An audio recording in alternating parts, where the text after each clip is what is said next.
অবশেষে আমাদের ওই সন্দেহটাই সঠিক হলো, জামাত আমিরকে ব্ল্যাকমেইল করা হয়েছিল। স্বাধীনতার পর থেকে আজ পর্যন্ত চলছে, সেই দলের নেতা যদি বলে যে ইনকিলাব জিন্দাবাদ চলবে না, তাহলে এই বাংলাদেশের জনগণ আপনাদেরকে লাল কার্ড দেখাতে চায়। ওই চাঁদাবাজ মুর্দাবাদ, ওই চাঁদাবাজ মুর্দাবাদ। আপনাদেরকে এখন আর কেউ ভয় ডর পেয়ে কথা বলার দিন কিন্তু শেষ হয়ে গিয়েছে। রাষ্ট্রমন্ত্রী সালাউদ্দিন আহমেদকে আমি ওপেন চ্যালেঞ্জ করছি, তিনি যদি গণভোটকে অবৈধ প্রমাণ করতে পারেন, আমিও প্রমাণ করব তিনি একজন অবৈধ স্বরাষ্ট্রমন্ত্রী এবং তার পুরো cabinet including the prime minister, প্রধানমন্ত্রী সহ অবৈধ। দ্বিতীয় দিনেই বিএনপি সরকারের সব রহস্য ফাঁস হয়ে গেছে। কি সেই রহস্য? প্রধানমন্ত্রী হয়ে এক বিরল অধ্যায়ের সূচনা করলেন জনাব তারেক রহমান। আমাদের নতুন সরকার প্রধান কিছু অসাধারণ সিদ্ধান্ত নিয়েছেন। আজকে যদি বিএনপি বলে যে আমি চাঁদাবাজি বন্ধ করবো, যেটা তারা ইলেকশনের ম্যানিফেস্টোতে বলেছে যে আমরা চাঁদাবাজ মুক্ত, দলই থাকবে না, একদম বিএনপি নামে কোনো দলই থাকবে না যদি চাঁদাবাজি বন্ধ করি। এখন আমার যদি লাভ না হয় আমি কেন বিএনপি করবো, তাই না? এই লোক যদি সংবিধান নিয়ে আমাদেরকে হাইকোর্ট দেখায়, তাহলে শেখ হাসিনা পিএম পদত্যাগ করেন। এই লোক যদি এই গুন্ডা বদমাস মাস্তান, এই মিথ্যাবাদী, এই কনভিক্ট, হামবাচোর, গণহত্যাকারী, খুনি, এই লোক যদি সংবিধানে করে শয়তানি করে, তাহলে পরে শেখ হাসিনা প্রধানমন্ত্রীর পদে বসবে আবার। যে নিজের বাবাকে অস্বীকার করে সে তো অবৈধ সন্তান। জুলাই সনদকে যদি আপনি অস্বীকার করেন, ইউনূস সরকারের কার্যক্রমকে যদি আপনি অস্বীকার করেন, তাহলে জাতীয় নির্বাচন অবৈধ, আপনার প্রধানমন্ত্রী অবৈধ, আপনার যে মন্ত্রী পরিষদ এটাও তো অবৈধ। আলহামদুলিল্লাহ সুম্মা আলহামদুলিল্লাহ, অ্যাকশন শুরু হয়ে গেছে, আলহামদুলিল্লাহ। অবশেষে আমাদের ওই সন্দেহটাই সঠিক হলো, জামাত আমিরকে ব্ল্যাকমেইল করা হয়েছিল। আমরা নির্বাচনের দিন সন্ধ্যা 7টা সাড়ে 7টা পর্যন্ত এক ধরনের ফলাফল পাচ্ছিলাম। হঠাৎ করে কি যেন হলো, মনে হলো যে পৃথিবী একেবারে থমকে গেছে, আকাশ বাতাস সবকিছু স্তব্ধ হয়ে গেছে। এরপরে রাত 10টার দিকে গিয়ে আবার সচল শুরু হলো। এই সচল যখন শুরু হলো, তখন একের পর এক শুধু বিএনপি বিএনপি আর বিএনপি। তার আগে আমরা দেখেছি প্রায় সমস্ত জায়গায় একরকম চিত্র, আর এরপরে গিয়ে মিডিয়া সম্পূর্ণ তার উল্টো চিত্র দেখানো শুরু করলো। এরপরে তো একের পর এক বিভিন্ন ধরনের ভিডিও ফুটেজগুলো আমাদের সামনে এসেছে, তারপরে তথ্য প্রমাণগুলো আমাদের সামনে এসেছে। আর আজ খোদ জামাত আমির তিনি ফাঁস করে দিলেন, তাকে যে ব্ল্যাকমেইল করা হয়েছিল, কেন তিনি ওই ফলাফল মেনে নিলেন এবং সেখানে জামাতের অবস্থান কি ছিল পরিষ্কার হয়ে গেছে। তাহলে আমরা আসেন বিষয়টা একটু খুলে আলাপ করার চেষ্টা করি কি হয়েছে। আজকে আমেরিকা প্রবাসী বাংলাদেশি সাংবাদিক ইলিয়াস হোসেন তার ফেসবুক ওয়ালে তিনি একটি পোস্ট দিয়েছেন, ফটোকার্ড দিয়েছেন। সেই ফটোকার্ডের যে ভাষা, তাতে আমাদের কাছে এটি প্রতীয়মান হচ্ছে, অর্থাৎ ওই কার্ডের ভাষা অনুযায়ী জামাত আমির তাকে ফোন করে বলেছেন, ইলিয়াস মনে কষ্ট নিও না, আমাকে গোয়েন্দা সংস্থার পক্ষ থেকে ফোন করে জানানো হলো আপনি যদি এইটা মেনে না নেন তাহলে দেশ গৃহযুদ্ধের দিকে চলে যাচ্ছে। আওয়ামী লীগ এবং বিএনপি একত্রিত হয়ে আপনাদেরকে এইভাবে একেবারে সমূলে ধ্বংস করে ফেলবে এবং ডিপ স্টেটের কেউ মেনে নিতে চাচ্ছে না। ফলাফল তো যা হবার সেটা আপনি বুঝতেই পারছেন, হয়ে গেছে, আপনারা ক্ষমতায় চলে এসেছেন। কিন্তু এই অবস্থায় এখন যদি আপনারা এইটা ছেড়ে না দেন তাহলে দেশের এই পরিস্থিতি হবে। বলেন, এমতো অবস্থায় আপনাদের কাছে আমার প্রশ্ন, আমি আপনি হলে কি করতাম? বা জামাত আমিরকে যে কথাটি বলা হলো, জামাত আমির তখন তিনি অন্য কোনো চিন্তা করেন নাই, তিনি ক্ষমতার চিন্তা করেন নাই, তিনি দেশের মানুষের কথা চিন্তা করে যে এই সবেমাত্র কয়েকদিন আগে একটা রক্তাক্ত বিপ্লবের মধ্য দিয়ে আমরা যে জায়গায় এসে দাঁড়িয়েছি, আমাদের হাজার হাজার পঙ্গুত্ব বরণ করেছে, আমাদের কয়েক হাজার সন্তান জীবন দিয়েছে। এখন যদি এই ক্ষমতার কারণে, গদির কারণে আমি আমার সন্তানদেরকে, সন্তান তুল্য আমার এই ছেলে মেয়েদেরকে আবার যদি মৃত্যুর দিকে ঠেলে দেই, তাহলে এটি দরকার নেই, আমার ক্ষমতা দরকার নেই। আমি এই বিষয়টি আপনারা আমার ভিডিও আগে যারা দেখেছেন, আগের ভিডিওটি, আমি সেখানে এই কথাটি বলেছি যে জামাত আমির যে সাংবাদিক সম্মেলন করলেন রাত 9টা 10টার দিকে, এই সাংবাদিক সম্মেলনে তার যে মুখাবয়ব ছিল এটি খুব বেশি স্বাভাবিক ছিল না। উদ্বেগ, উৎকণ্ঠা এবং ভয়ের একটা চিহ্ন তার মুখের ভিতরে আমরা দেখতে পেয়েছি। তখনই আমাদের কাছে মনে হচ্ছিল যে সামথিং রং, কোনো কিছু হয়েছে, নিশ্চয় এর পিছনে কোনো ঘটনা ঘটেছে, না হলে এমনটি হবার কথা নয়। তিনি একেবারে কোনো কথা না বলে মেনে নিলেন, নীরবে মেনে নিলেন। এমনকি বিরোধী দল হলে কমপক্ষে তো একটু আস্ফালন করে, একটু হুঙ্কার হুম্বি তম্বি এগুলো করে, তিনি তাও করলেন না, এইভাবে একেবারে নীরবে মেনে নিলেন। তার মানে অবশ্যই এখানে কোনো কিছু ঘটেছে, সেটি আজকে প্রমাণিত হলো। তিনি বলেছেন, আমরা আসলে এগুলো তো চাপা থাকে না, কারণ বাংলাদেশের মানুষ আমরা দেখেছি এই নির্বাচনের আগে জামাত ইসলামকে যেভাবে গ্রহণ করেছে, মানুষ ট্রেনে, লঞ্চে, স্টিমারে, ট্রেনের ছাদে করে বাড়ি গেছে, আর দাঁড়িপাল্লার স্লোগান দিতে দিতে বাড়ি গেছে, মিছিল করতে করতে বাড়ি গেছে। সবিজের তারকা থেকে শুরু করে, টিকটকার থেকে শুরু করে, যারা পোশাক পরতে চায় না, পোশাক পরা, পোশাক না পরা, প্রত্যেকেই জামাতের পক্ষে তারা উঠে পড়ে লেগেছিল। তারা একটা ব্যবস্থাকে, একটা সিস্টেমকে, দীর্ঘদিন ধরে চলে আসা একটা সিস্টেমকে ভেঙে চুরে নতুন একটা বাংলাদেশ গড়ার জন্য তারা জামাতকে বেছে দিয়েছিল। এছাড়া তাদের আর হাতে কোনো অপশন ছিল না। সেই মানুষের আশা আকাঙ্ক্ষা এইভাবে কেড়ে নেওয়া হয়েছে ব্ল্যাকমেইল করে। এখন এখানে আমাদের একটু কষ্ট হতে পারে, একটু রাগ হতে পারে যে কেন জামাত আমির এই কাজটি করলেন। তিনি ডাক দিতেন, তিনি বলতেন, আমরা ঝাঁপিয়ে পড়তাম, আবার প্রয়োজনে রক্ত দিতাম। হ্যাঁ, এটি আমাদের আবেগ থেকে বলা খুবই সহজ, এটা আমার কাছেও এটি মনে হচ্ছে, কিন্তু বৃহত্তর দৃষ্টিতে যদি চিন্তা করি, তাহলে চিন্তা করুন তো জামাত আমির এখানে কত বড় বীরত্বের এবং মহত্বের পরিচয় দিয়েছেন। তার কাছে ক্ষমতা কিছু নয়। আর অপরদিকে আমরা যারা বাংলাদেশের মানুষকে নিয়ে রাজনীতি করতে চাই, তাদের কি চরিত্র দেখলাম? আমরা দেখেছি ক্ষমতার জন্য আওয়ামী লীগের চরিত্র আমরা দেখেছি। তারা মানুষ হত্যা করতেও বিন্দুমাত্র দ্বিধা করে নেই। বাংলাদেশের তাদের নিজ দেশের মানুষের বুকে গুলি চালাতে, পাখির মতো গুলি চালাতেও তারা দ্বিধা করে নেই। আবার ঠিক আরেকটি দল, তারাও এ ব্যাপারে বিন্দুমাত্র কার্পণ্য করে নেই, শুধুমাত্র ক্ষমতার কারণে তারা এইভাবে ব্ল্যাকমেইল করলো একটা দলকে। তাহলে তারা এদেশের মানুষের কি সেবা করবে? শুরু থেকেই তো আমরা দেখতে পাচ্ছি একের পর এক বিভিন্ন জায়গা থেকে চাঁদাবাজির নতুন সংজ্ঞা, ভাষা নিয়ে একটা শয়তানি শুরু করেছে প্রথম আলো গং।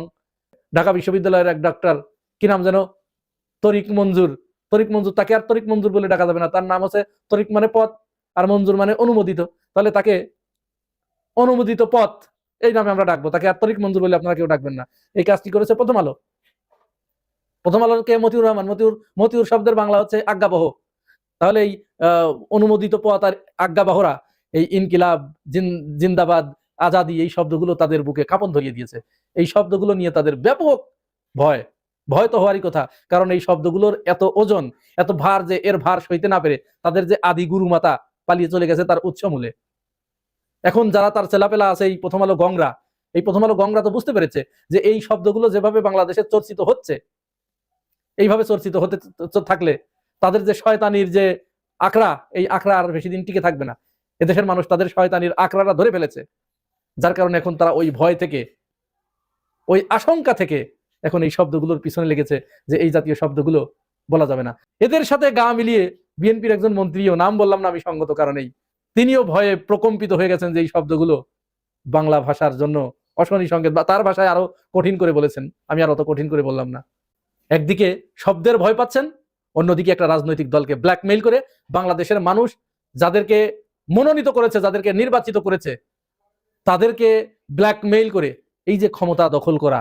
আর এইটা যে হবে, এইটা 25 নভেম্বর 2025 সালে অস্ট্রেলিয়া প্রবাসী কন্টেন্ট ক্রিয়েটর বনিয়া আমিন, যিনি সারা পৃথিবীতে ঘুরে বেড়ান, তিনি একেবারে, আমি হতবাক হয়ে গেলাম কিভাবে এত নিখুঁত ভাবে তিনি এই কথাটি বললেন। জামাতে ইসলামকে সেদিন দিল, এবার আসবে না, এরা বসবে না, এরা বলতে চাইবে না যে গোলাম কাদের এ হচ্ছে মহা বিশ্ব বেহায়া, নির্লজ্জ, দালাল, চাটুকার। এই সেই গোলাম কাদের, হিজড়া কাদের 2026 যে নির্বাচনের কথা বলছেন, এটা আসন বন্টনের নির্বাচন, যেটাকে আপনি অন্যভাবে বলতে পারেন নির্বাচন নয়, প্রহসন। আসন ভাগাভাগি অলরেডি ফাইনালাইজের পর্যায়ে চলে গেছে, চূড়ান্ত পর্যায়ে। জামায়াতে ইসলামকে 80 আসন অলরেডি দেওয়ার জন্য হাতে পায়ে ধরে বসে আছে 80 আসন, 80, যেটাকে ইংরেজিতে বলা 86। আর চিলড্রেন পার্টি, যেটা ন্যাশনাল চিলড্রেন পার্টি, তাদেরকে 8টা সিট এখনো পর্যন্ত কনফার্ম করে রেখেছে। আর বিএনপিও চাইছে মেজরিটি তারা পাওয়ার নিতে। তবে আবার বলে রাখছি, যিনি ক্ষমতায় আসুন, জামায়াতে ইসলাম তারা হবে ওয়াচ ডগ। এই ওয়াচ ডগ বলতে অনেকে হয়তো বুঝবে না যে ক্ষমতার পেছনে যে মুগুর যে হাতে থাকা, এই মুগুরধারী হবে জামায়াতে ইসলাম। সুতরাং যারা আসবে 2026-এ, এটা একটা মিক্সড একটা কিছু আসবে। আর আমি আগেও বলেছিলাম জামায়াতে ইসলামকে যদি মেজরিটি দিয়েও এবার ক্ষমতায় বসানো হয়, Jamaate Islam is too smart, very smart. Jamaate ইসলামকে সেদিন দিলেও এবার আসবে না, এরা বসবে না, এরা বসতে চাইবে না। বাট 2028-এ জামাতকে পায়ে ধরে সেধেই তাকে দিতে হবে, কারণ এই যে ট্রানজিশনাল পিরিয়ড, এই যে 2026 এবং 2028, এই 2 বছরের যে মাঝখানে যে ট্রানজিশন, যে সরকার আসবে, সেই সরকার তার কাঁধে কিছু কলঙ্ক, কিছু দায়ভার, কিছু ব্যর্থতা নিয়েই তারা বিদায় হবে। তারপর হবে আসল নির্বাচন। তো বনিয়ামিন এই কথাগুলো কবে বলেছে? 25 নভেম্বর 2025 সালে। এত নিখুঁত ভবিষ্যৎবাণী, এটি করা সম্ভব নয় যদি ওই তথ্য ইনফরমেশন যদি না থেকে থাকে। ঠিক তারই পুনরাবৃত্তি আমরা দেখলাম আজ জামাত আমিরের কথার মাধ্যমে বা ইলিয়াস হোসেনের ওই ফেসবুক পোস্টের মাধ্যমে আমরা জানলাম। এই আশঙ্কা আমরা বারবার করে আসছিলাম এবং আমরা এটি জানতাম। নির্বাচনে যে পরিমাণ জালিয়াতি হয়েছে, যে পরিমাণে ভোট কারচুপি হয়েছে, এটাকে ভোট কারচুপি না, ভোট ডাকাতি। আর সেই ডাকাতির পরেও এরপরে আবার ব্ল্যাকমেইল করে ক্ষমতা। এইটা পৃথিবীর ইতিহাসে এই সরকার, এই নির্বাচন ব্যবস্থা, এই ইলেকশন কমিশন, এটা এমন কালো অধ্যায়ে লেখা থাকবে। আমি সকালের ভিডিওতে বলেছিলাম যে সারা জীবন সরকারি দলকে এই অভিশাপ তাদেরকে বয়ে বেড়াতে হবে। এই অভিশাপ তাদের জীবনেও পিছু ছাড়বে না। বিএনপি ভুলে গিয়েছে যে এটা 24-এর পরবর্তী বাংলাদেশ, এটা জুলাই গণঅভ্যুত্থান পরবর্তী বাংলাদেশ। এই বাংলাদেশে এখন আর কোনো কিছু চাপিয়ে দিয়ে, আপনার মতো ইতিহাস বর্ণনা করে জনগণের উপরে চাপিয়ে দিয়ে আপনি নতুন কিছু সৃষ্টি করবেন সেই চিন্তায় ঘুরে বালি। বাংলাদেশের যুব সমাজ, বাংলাদেশের ছাত্র সমাজ, বাংলাদেশের নারী সমাজ, বাংলাদেশের সাধারণ জনতা আজ ইনকিলাব জিন্দাবাদের পক্ষে আর চান্দাবাজ মুর্দাবাদের বিপক্ষে দাঁড়িয়েছে। যারা চান্দাবাজ তাদের বিপক্ষে জনগণ স্পষ্টভাবে দাঁড়িয়ে গিয়েছে। আর সেই মুহূর্তে দাঁড়িয়েছে যেই মুহূর্তে আপনারা ইনকিলাব জিন্দাবাদের স্লোগান বাংলাদেশে চলতে দিবেন না। কত বড় দুঃসাহস! রক্তে গড়া এই বাংলাদেশ 24-এর গণঅভ্যুত্থানে হাজার হাজার শিক্ষার্থী যেখানে জীবন দিয়েছে, রক্ত দিয়েছে, সেই শিক্ষার্থীদের জীবনের উপরে ভিত্তি করে আজকের রাষ্ট্র ক্ষমতায় এসে আপনি মন্ত্রিত্ব পেয়েছেন, আর আপনি বলছেন এই দেশে ইনকিলাব জিন্দাবাদ চলতে পারবে না। তাহলে চলবে কি আপনার বানানো সেই সকল স্লোগান, যে স্লোগান দিতে গেলে একজন নেত্রী এদেশ থেকে পালিয়ে গিয়েছে? এই বাংলাদেশে নতুন করে চাপিয়ে দেওয়া সংস্কৃতি বন্ধ করতে হবে। এদেশের মানুষ ইনকিলাব জিন্দাবাদ বলেই 24-এর গণঅভ্যুত্থানে বিজয় অর্জন করেছে। এদেশের ছাত্র জনতা রাজাকার রাজাকার বলেই, তারপরে অতিরঞ্জিত রাজাকার বলার কারণে আপনাদের সেই রাজাকারটাকে তারা অ্যাকসেপ্ট করে, তারপরে তার বিরুদ্ধাচরণ করে, তারপরে মিছিল করে সেই রাজাকারকে গলায় বলিয়ে দিয়ে তারপরে তারা কিন্তু বাংলাদেশকে স্বাধীন করেছে। অতএব শব্দ চয়ন করার ক্ষেত্রে আপনাদেরকে সতর্ক দৃষ্টি না থাকলে আপনাদের অস্তিত্ব বাংলাদেশে থাকবে না। মাত্র 3 দিন হইল গভর্নমেন্ট, আপনারা আসলেন। এই গভর্নমেন্ট 3 দিনের মধ্যে যে ধরনের অতি কথন করলেন, একজনে তো রাস্তায় রাস্তায় চান্দা উঠানোকে জায়েজ মনে করে দিলেন, সমঝোতার ভিত্তিতে চান্দা তুলতে পারবেন। মানে সমঝোতার ভিত্তিতে যেটা উঠানো হয় সেটা চাঁদা না। আর আজকে আপনি আসলেন ইনকিলাব জিন্দাবাদকে গ্রহণ করবেন না। আপনি আপনার দলের মধ্যে কয় ধরনের নাম আছে? বাংলাদেশ জিন্দাবাদ বলতে বলতে, মুখে ফেনা তুলতে তুলতে যেই দলটি স্বাধীনতার পর থেকে আজ পর্যন্ত চলছে, সেই দলের নেতা যদি বলে যে ইনকিলাব জিন্দাবাদ চলবে না, তাহলে এই বাংলাদেশের জনগণ আপনাদেরকে লাল কার্ড দেখাতে চায়। ওই চান্দাবাজ মুর্দাবাদ, ওই চাঁদাবাজ মুর্দাবাদ। আপনাদেরকে এখন আর কেউ ভয় ডর পেয়ে কথা বলার দিন কিন্তু শেষ হয়ে গিয়েছে। কারণ এই ভয় ডর, এটা 24-এর ওই বিপ্লবের সময় জনগণ বাসার ভিতরে রেখে এসে তারপরে রাস্তায় নেমেছে। সাধারণ শিক্ষার্থীরা জীবন দিয়ে শিখিয়ে গিয়েছে, শহীদরা জীবন দিয়ে শিখিয়ে গিয়েছে, দেশের জন্য লড়তে জানে, দেশের জন্য মরতে জানে। অতএব বাংলাদেশের প্রত্যেকটি জায়গায় মোড়ে মোড়ে ইনকিলাব জিন্দাবাদ চলবে এবং আমি মনে করি এই ইনকিলাব জিন্দাবাদের শব্দ চয়নের মাধ্যমেই ওদের পতন নিশ্চিত হবে। যারা যারা অতি কথন করতে গিয়ে আমাদের দেশের সভ্যতা, সংস্কৃতি, আমাদের দেশের মানুষের মূল্যবোধকে হারিয়ে দিতে চান, তারা এখন থেকেই সতর্কতা অবলম্বন করুন। কারণ আপনাদের ওই কথায় জনগণ আর পড়তে চায় না। আমরা মনে করেছিলাম যে একটি সুন্দরভাবে বাংলাদেশকে বিনির্মাণের জন্য সরকারি দল বিরোধী দল সবাই মিলে ঐক্যবদ্ধ একটি সোনার বাংলাদেশ বিনির্মাণে হয়তো কিঞ্চিত সময় আমরা আরামায়েশে থেকে তারপরে নির্বাচন আসলে আবার মাঠে ময়দানে নামবো। কিন্তু আমার তো মনে হচ্ছে নিজেরাই নিজের পায়ে কুড়াল মেরে তারপরে জনগণকে আবার ফুসিয়ে তুলছে, ফুসিয়ে উঠাচ্ছে।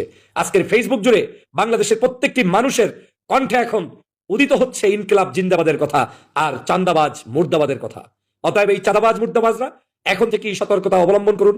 আর ইনকিলাব জিন্দাবাদের সৈনিকরা বাংলাদেশে ইনকিলাবকে প্রতিষ্ঠার জন্য, আমাদের এই সংগ্রামকে চালিয়ে যাওয়ার জন্য আপনারা আপনাদের জায়গা থেকে বলিষ্ঠ ভূমিকা এবং প্রতিবাদী কণ্ঠ নিয়ে আবারও ঝাঁপিয়ে পড়ুন।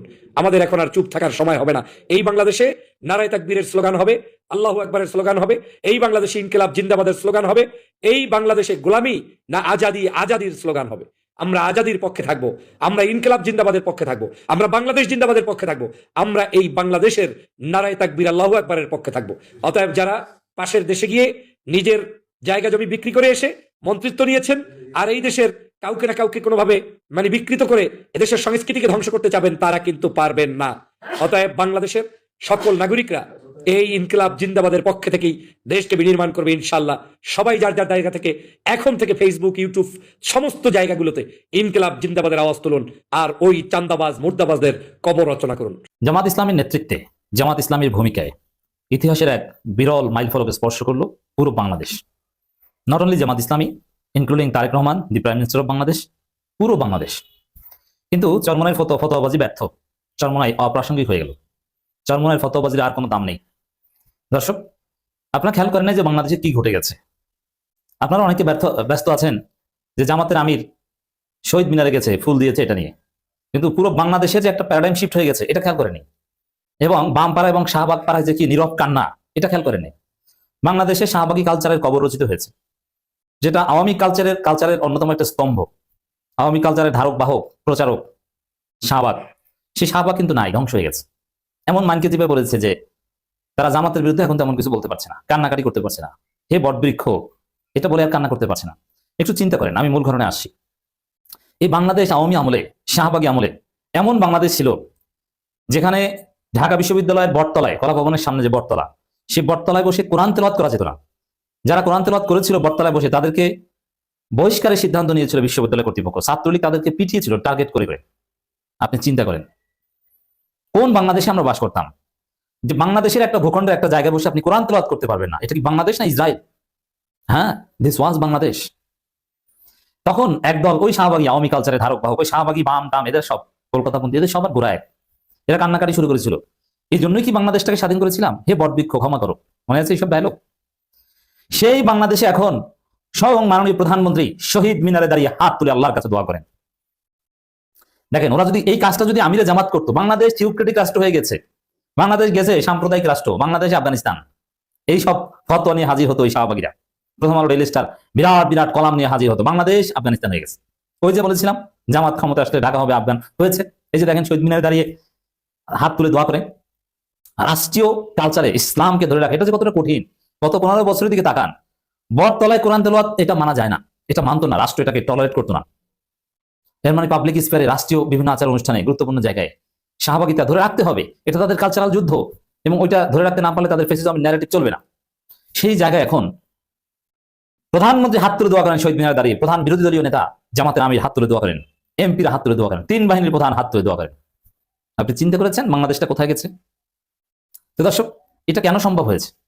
ইসলামপন্থীদের পদচারণার কারণে সম্ভব হয়েছে। ইসলামপন্থীরা ওখানে গেছে। দেখেন, আমিরে জামাত শহীদ মিনার গেছে, এতে অনেকের হৃদয় খান খান হয়ে গেছে। কিন্তু ওই শাহবাগীদের সাথে যোগ দিয়েছে চরমনাইরা। মজার বিষয়, এখানে একটা সমীকরণ দেখাই। চরমনাই এটা সহ্য করতে পারছে না যে জামাত শহীদ মিনার গেছে। প্রথম কথা হচ্ছে, চরমনাইয়ের ছেলেরা, ইসলামী ছাত্র আন্দোলনের ছেলেদের দেখলাম, এটা এখন না, নিয়মিতই তারা করে। শহীদ মিনারে যখন ফুল টুল দেওয়া শেষ হয়, বিকালের দিকে বা দুপুরের পর তারা কোরআন তেলাওয়াত করে। এখানে একটা বিষয় স্পষ্ট যে শহীদ মিনারে যাওয়াটাকে তারা বৈধতা দিয়েছে। তবে শহীদ মিনার যাওয়ার পর কি করবে এটা নিয়ে একতলাপ। এই তো শহীদ মিনার চরমনাই যায়, জামাতও যায়। জামাত আগে যেত না, চরমনাই আগে থেকে যায়। ওকে, এখন শহীদ মিনার যেয়ে তারা কোরআন তেলাওয়াত করে, আর জামাত হাত তুলে আল্লাহর কাছে দোয়া করে। পার্থক্য আছে কোথাও? কোনো পার্থক্য নেই। তাহলে ফতোয়াবাজি করেন কেন? জামাতের বিরোধিতার খাতিরে বিরোধিতা করেন। একটা জায়গায় পার্থক্য, ফুল দেয়া। ফুল দেয়া হারাম, ফুল দেয়া যাবে না, এটা আপনি কোথায় পেয়েছেন? দলিল দেন। বরং ফুল দেওয়ার আগে শহীদ মিনারে যাওয়া, ওই যে মিনার স্তম্ভ, কেউ বলে খাম্বা পূজা, ওই খাম্বার সামনে যাওয়া। এখন খাম্বা বললে আবার সরকারি দল কিনা আবার খেপে যায়, কারণ মাননীয় প্রধানমন্ত্রীর খাম্বা অ্যাজেক্টিভ আছে। যাই হোক, এটা ইন্টারন্যাশনাল জার্নালই বলেছে, আমরা কি বলবো। এখন এইখানে মূল খাম্বা বা মিনার, এই জায়গাটা নিয়ে অনেকের আপত্তি। কিন্তু সেই জায়গাটা নিয়ে চরমনাই আপনাদের তো আপত্তি নেই, আপনারা তো সেখানে যান, যে কোরআন তেলাওয়াত করেন। জামাত সেখানে যে আল্লাহর কাছে হাত তুলে দোয়া করে। তাহলে পার্থক্যটা কোথায়? পার্থক্য হচ্ছে পুষ্পস্তবক অর্পণ করেছে, এটা করা যাবে কি যাবে না। এখন যেখানে যাওয়া যাবে সেখানে ফুল দেওয়া যাবে না, দলিল দেখান। চরমনার যে উসুল, আহলে হাদিসের উসুলে এটাকে আপনি শিরক বিদআত বলতে পারেন। একমাত্র আহলে হাদিসের অধিকার আছে এটার বিরুদ্ধে ফতোয়া দেয়। চরমনাইয়ের উসুলে, দেওবন্দি উসুলে ফতোয়া দেওয়ার অধিকার নাই। এইসব ফুল দেওয়া বা এই কাজ দেওবন্দের একমাত্র রাষ্ট্র ক্ষমতার ধারক আফগানিস্তানের তালেবানরা এটা করে। অতএব আপনি বলে তার বিরুদ্ধে ফতোয়া দেন, নাম্বার 1। দ্বিতীয় হচ্ছে, দেওবন্দি উসুলে বেদাত সাব্যস্ত করতে হলে বেদাত হওয়ার দলিল লাগে, আর আহলে হাদিস উসুলে বেদাত সাব্যস্ত করতে হলে দলিল না থাকলেই সেটা বেদাত। এই পার্থক্য আছে। তাহলে ফুল দেওয়া বেদাত, ফুল দেওয়া যাবে না, এর সপক্ষে দলিল দেখান।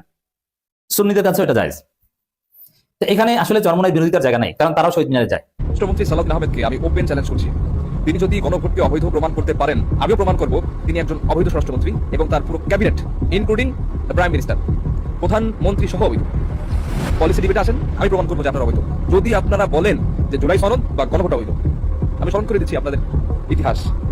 শহীদ প্রেসিডেন্ট জিয়াউর রহমান 1977 সালের 21 এপ্রিল তিনি স্বাধীন বাংলাদেশের প্রেসিডেন্ট হয়েছেন, রাষ্ট্রপতি হয়েছেন। তিনি কে ছিলেন প্রেসিডেন্ট হওয়ার আগে? তিনি ছিলেন martial law administrator, chief martial law administrator, বা আমরা সামরিক এটাকে আমরা বলতে পারি সামরিক আইন প্রণেতা বা সামরিক আইনের শাসক ছিলেন তিনি। তিনি সারা দেশে ক্ষমতা নেওয়ার পরে মার্শাল ল বা সামরিক আইন জারি করেছেন।